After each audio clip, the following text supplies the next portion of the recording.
বরাকে পঞ্চায়েত নির্বাচনে ব্যাপক অসঙ্গতির অভিযোগ। হাইলাকান্দির 31টি এবং শ্রীভূমির 8টি ভোট কেন্দ্রে হবে পুনরায় ভোট গ্রহণ। রাজ্যের 5টি জেলার মোট 43টি বুথে ফের হবে পুনর্নির্বাচন বা রিপোর্ট। রবিবার ফের ভোট গ্রহণ করা হবে হাইলাকান্দির 31টি এবং শ্রীভূমির 8টি ভোট কেন্দ্রে। পঞ্চায়েত নির্বাচনে ভোট গ্রহণকে কেন্দ্র করে অশান্ত হয়ে উঠেছিল বরাকের হাইলাকান্দি এবং শ্রীভূমি জেলার। হাইলাকান্দিতে ভোট পড়েছে 73.5%, শ্রীভূমিতে ভোট পড়েছে 64.10% এবং কাছাড় জেলায় ভোট পড়েছে 73%। হিংসা, অশান্তি, অনিয়ম আর বিশৃঙ্খলাকে সঙ্গী করে আসামে সম্পন্ন হয়েছে পঞ্চায়েত নির্বাচনের প্রথম দফায় ভোট গ্রহণ। গতকাল শুক্রবার 2রা মে সকাল 7:30 থেকে বিকেল 4:30 পর্যন্ত চলছে এই ভোট গ্রহণ প্রক্রিয়া।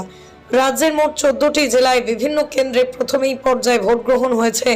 14টি জেলাগুলির মধ্যেই রয়েছে করিমগঞ্জ তথা শ্রীভূমি, হাইলাকান্দি, কাছ, তিনসুকিয়া, ডিব্রুগড়, চড়াইদের, শিবসাগর, মাজলি, জোরহাট, গোলাঘাট, ধেমাজি, লক্ষিমপুর, শরীদপুর, বিশ্বনাথ ইত্যাদি জেলা।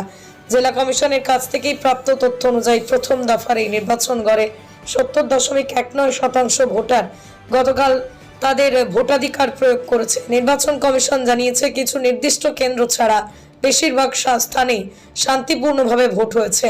1035 নম্বর কেশরগাঁও এলপি স্কুল, নীলামবাজার জেলা পরিষদ আসনের 12 গ্রাম জিপি অন্তর্গত জফরগড় এক্সটেন্ডেড এইচএস স্কুলের 1 নম্বর ভোট গ্রহণ কেন্দ্র, টিলাবাড়ি বান্দরকোনা জেলা পরিষদের আসনের ধলচ্ছড়া জিপির 1381 নম্বর চৌধুরী টিলা এলপি স্কুল।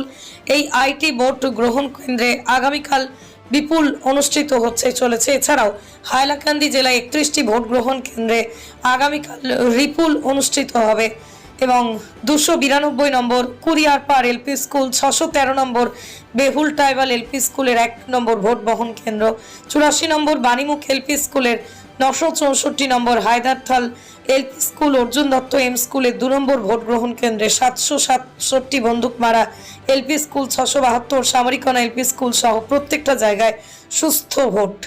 মোট নিতাইনগর হাই স্কুলে 31টি ভোট গ্রহণ কেন্দ্রে হাইলাকান্দিতে আগামীকাল রিপুল অনুষ্ঠিত হতে চলেছে, এমনটাই জানা।